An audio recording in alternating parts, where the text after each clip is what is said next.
Hola, nosotros somos el equipo Piu Piu Piu. Estamos conformados por Eduardo Valencia, Jimena Salcido y Guillermo Sánchez.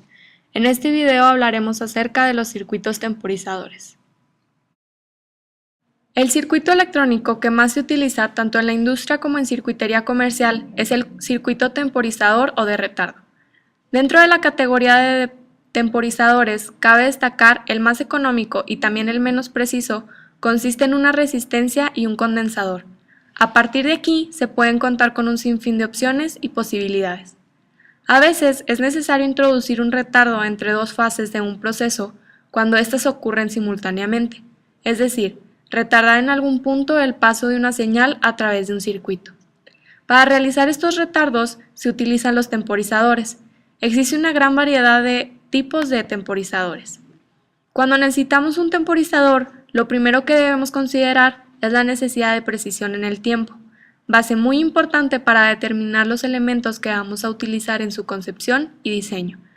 Como se ha mencionado anteriormente, un temporizador básicamente consiste en un elemento que se activa o desactiva después de un tiempo más o menos preestablecido.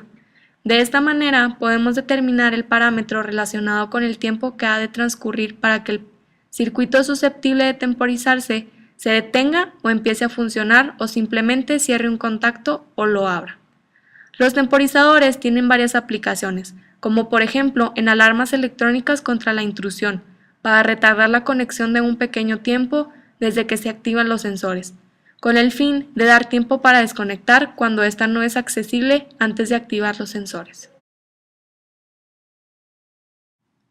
¿Qué es un temporizador? Se define como un elemento que sirve como mediador entre dos fases de un proceso. Así, la primera señal excita a la segunda después de que pasa un tiempo previamente fijado. Según en qué momento se produzca el retardo, se dividen en tres grupos. A la activación, cuando aparece la señal de entrada, retarda un tiempo t en reflejarse la señal de salida. A la desactivación, se retarda la desactivación de la salida hasta un tiempo t2 después de que la señal de activación se acaba. A la activación-desactivación se combina la acción de los dos tiempos temporizadores antes mencionados sobre la misma señal.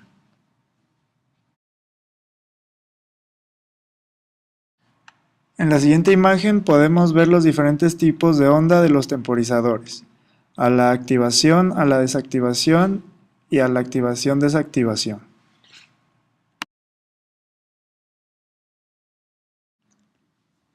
Para entender mejor, vamos a ver unos ejemplos. El más simple de los retardos requiere de una resistencia de cierto valor y un condensador de considerable capacidad. Veamos, se necesita un retardo de una máquina cizalla de corte, la cual conlleva cierto riesgo de accidentar al operario que la maneja. Número 1. Necesitamos un sistema de seguridad para que solo cuando el operario esté fuera de peligro, la cuchilla pueda bajar. Número 2. Otro sistema de seguridad consiste en producir un retardo y al mismo tiempo luz intermitente de aviso.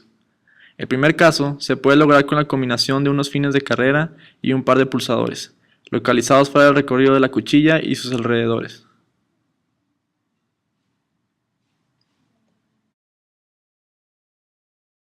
Para el segundo punto podemos optar por un diodo rectificador D1, una resistencia R1 y un condensador C1. El montaje sumamente sencillo se muestra en la figura 1.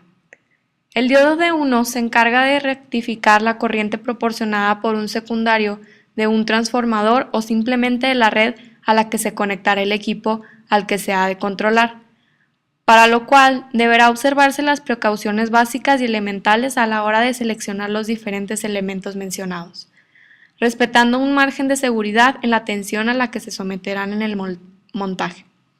A continuación, se intercala la resistencia R1, que será la responsable directa del tiempo de carga del condensador, es decir, a mayor valor óhmico le corresponde un mayor tiempo de carga del condensador. El siguiente elemento, el condensador, debe escogerse de una considerable capacidad, cosa muy determinante, pero sin perder de vista la tensión a la que se verá sometido, para evitar que se perfore y quede definitivamente inservible.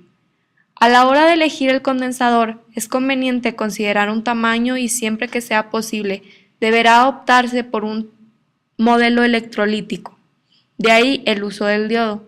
Como digo, electrolítico, debido esencialmente a la mayor capacidad y menor tamaño, cosa que en algunos casos no es posible, utilizando en tal caso uno de los no polarizados industriales de unos 8 a 12 microfaradios y por seguridad 400 volts, los que suelen utilizar en los motores de las lavadoras o frigoríficos. Bien, veamos qué ocurre cuando se aplica una tensión a la figura 1. A la corriente al atravesar el diodo D1 se rectifica a media onda. Esto la reduce aproximadamente a la mitad. Esta tensión se enfrenta al paso de la resistencia R1, que le restringe su paso a un valor previsto por el diseñador. A la salida de R1, la tensión se precipita para cargar el condensador C1, que es el camino que menor resistencia le ofrece, y este tiempo de carga justamente es el tiempo que se pretende controlar, ya que durante este tiempo de carga la corriente no fluirá más allá del condensador. Hay que tener en cuenta que el tiempo de carga no representa más que 2/3 de la capacidad total del capacitor, rebasada la cual la corriente empezará a fluir hacia el siguiente elemento conductor que encuentre, terminando así el retraso. De lo expuesto, se puede asegurar que la corriente que atraviesa el circuito recorre dos caminos, uno el representado por la línea de trazos IC durante los primeros 2/3 de carga y otro el de salida ID. La salida puede conectarse a un relé que se encargará de producir el efecto deseado, conectar-desconectar, según lo previsto. Este sistema se estuvo utilizando hasta los años 70 en cierto control de los ferrocarriles de España, en el sistema de seguridad llamado hombre muerto.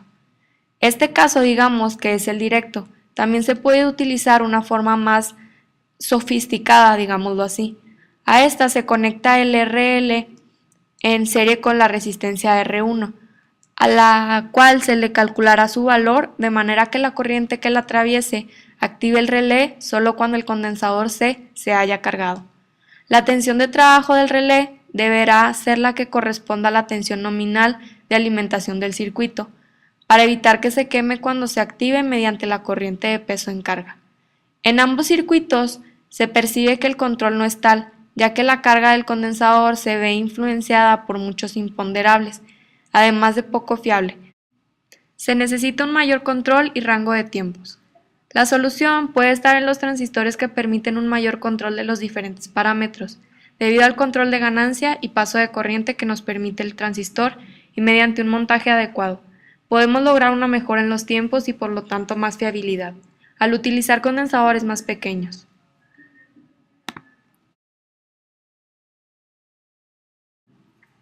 No obstante, y a pesar de lograr una considerable reducción en la capacidad de los condensadores, lo que conlleva una mayor seguridad y control, no es bastante fiable en algunos casos y la industria necesitaba algo más compacto que le dotara de tiempos más largos y fiables. Esto se lograría mediante el circuito integrado temporizador microamperes 555. Aplicando una señal de disparo, el ciclo de temporización se inicia y una báscula interna le inmuniza frente a futuras señales de disparo. Al aplicar una señal de reposición, el ciclo de retardo se interrumpe, dándose por finalizada la temporización.